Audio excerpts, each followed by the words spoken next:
বাড়ির ব্যাপারটায় আমরা ইলেকশন কমিশনকে লিখেছি ইমিডিয়েট পারমিশন দেওয়ার জন্য, যাতে বাড়িঘরগুলো তৈরি করা যেতে পারে।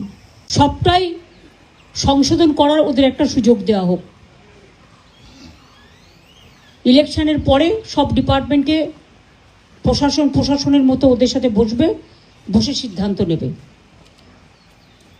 এখন যাতে ওদের ব্যবসা বন্ধ না হয়, কর্ম বন্ধ না হয়, সেদিকটা দৃষ্টি দেওয়ার জন্য আমি সমস্ত প্রশাসনকে, উত্তরবঙ্গ জেলার প্রত্যেকটা প্রশাসনকে অনুরোধ করছি যে বটলিপ প্ল্যান্ট যেগুলো আছে তাদের বলার জন্য এদের চা পাতাটা কেনা যেন বন্ধ না করে।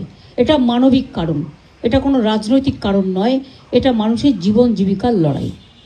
ওনারা সবাই এসেছিলেন এবং আমার সাথে সমস্ত সকলের ডিটেলস কথা হয়েছে।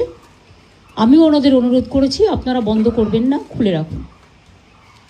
কথাটা তৈরি করে এবং এরা চা শ্রমিক, মানে একটা চায় কৃষকদের যে বলা যেতে পারে, চায় শ্রমিকও বলতে পারেন, চায় কৃষকও বলতে পারেন।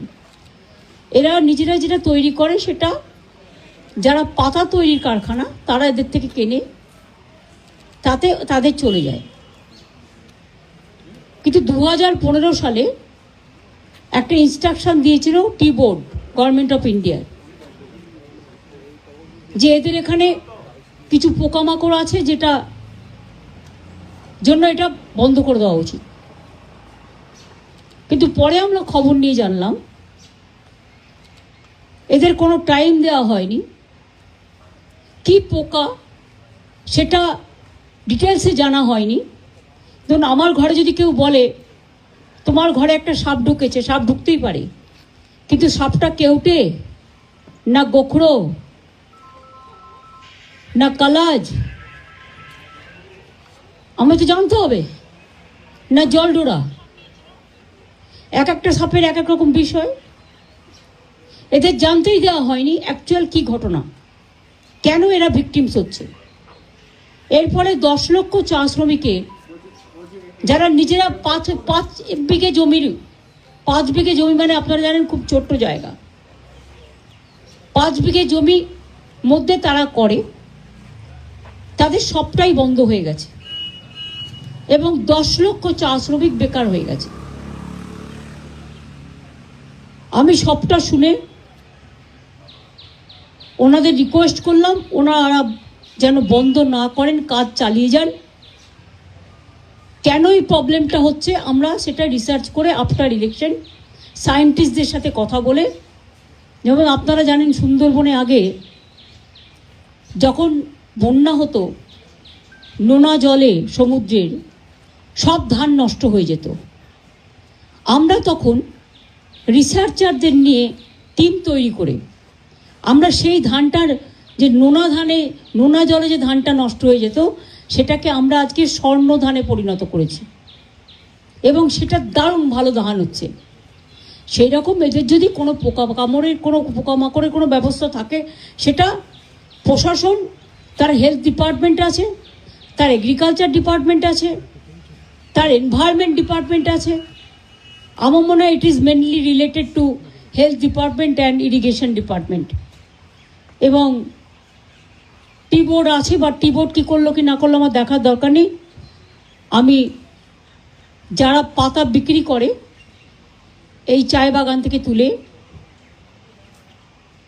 বটলিপ প্লান্ট আছে, তাদের কাছে আমার আবেদন থাকবে এই পর্যন্ত। আর প্লাস আপনারা তো দেখেছেন আজকে সারাদিন বিভিন্ন জায়গায় যাওয়া হয়েছে, অনেক জনসংযোগ হয়েছে এবং আপনারাও সহযোগিতা করেছেন। আর আগামীকাল থেকে তো আমার পাবলিক মিটিং শুরু হয়ে যাচ্ছে। প্রথম মিটিংটাই আমার আছে মাথাভাঙা করে আমি মালবাজারে, এখানে মিটিং আছে আমার। তারপরে পরশুদিন আবার মনে হয় আমার মিটিং আছে জলপাইগুড়ি, আলিপুরদুয়ার।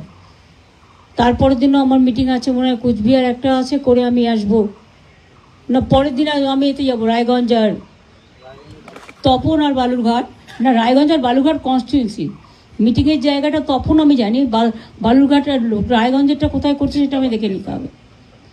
হেমদাবাদ। আর 17 তারিখে সম্ভবত আমি আসাম যেতে পারি, কারণ আমাদের 4 জন প্রতিনিধি ওখানে কন্টেস্ট করছে। এই পর্যন্ত আপনাদের অনেক ধন্যবাদ, আপনারা সারাক্ষণ আমাদের সাথে ছিলেন। আমি এখন এসব নিয়ে কোনো কথা বলবো না, যেহেতু এমসিসি আছে। বলতে আমি অনেক কিছু করতে পারি। আগে বাংলার লোককে টি বোর্ডে রাখা হতো, আর পোর্টে রাখা হতো, আর হলদিয়া বন্দরে রাখা হতো, আর ডিবিসিতে রাখা হতো। খোঁজ নিয়ে দেখুন, ইতিহাস ঘাটুন। এখন আমাদের কাউকে রাখা হয় না। কাজে ওদেরটা ওদের উপর ছেড়ে দিন। আমি এ নিয়ে কোনো মন্তব্য করছি না। আমরা নিজেরা যেটুকু পারি, আমি প্রশাসনকে বলবো আমাদের প্রশাসন সেটুকু করে ওদের যাতে ব্যবসা বন্ধ না হয়।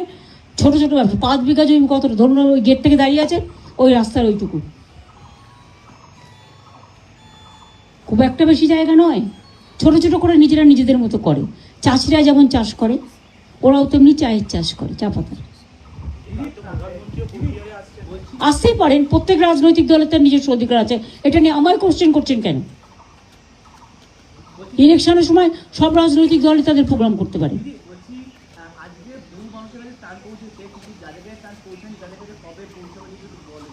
দেখুন, গভর্নমেন্ট তো মেশিন নয়, সবার কাছে পৌঁছানোর কথাই বলা হয়েছে। কিছু দূরে দূরে হয়তো আছে, বা কেউ আত্মীয় স্বজনের বাড়ি এদিক ওদিক হয়তো গেছে, সেটা হতে পারে। কিন্তু instruction clear, disaster is disaster, it is for all. যারা অ্যাফেক্টেড হয়েছে সবাই কোনোভাবে বঞ্চিত হবে না।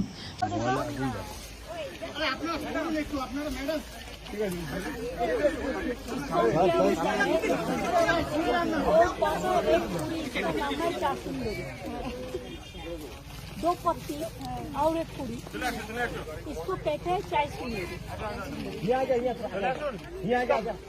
इधर आ जाओ कोची कोची आप पूछा है ना, एक सब